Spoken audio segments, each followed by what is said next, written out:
You're working on your machine, which is a, whatever the heck this thing is. It's a skid loader. A skid loader. I was just watching Dee Dee's Speed Shop. He was using his, what is the one he has? I think his is a Bobcat. Bobcat. And he goes, everybody needs a Bobcat. I'm thinking, yeah. Well, yeah.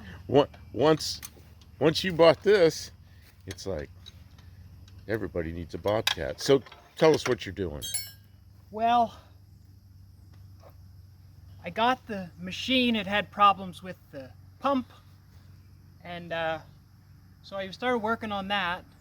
And I figured while I was at it, I would clean things up and get the leaks out, because it's got some leaks. Turns out that this tall tower here is a tank. You can see there's a drain, and it's an oil. Spilled oil. It's a hydraulic oil tank.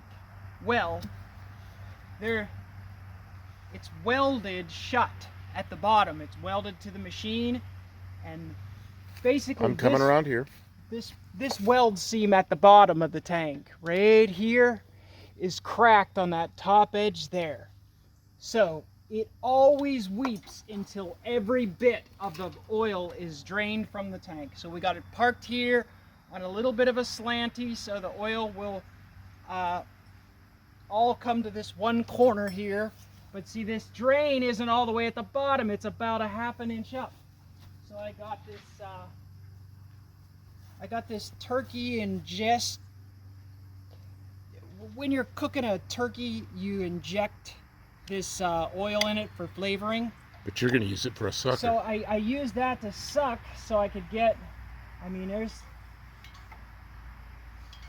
I got it bent and flattened out so I can suck as much as I possibly can out of the bottom of that. And now I'm going to let the rest of the oil sort of fade over there. Then we've got to clean, because the problem is with any oil in there, I couldn't get it.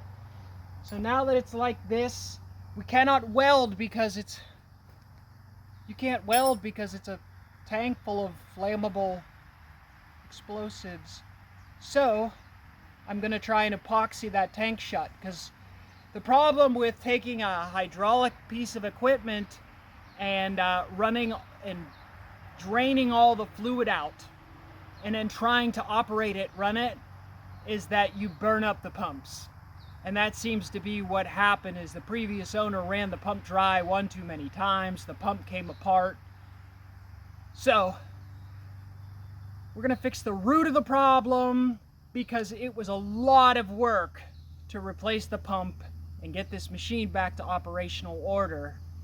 And we don't want to have to, it literally just drains. Oil's not cheap anymore. It's like $5 a quart.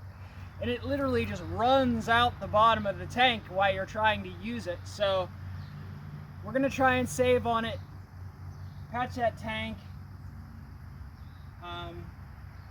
so that we can start using this machine again.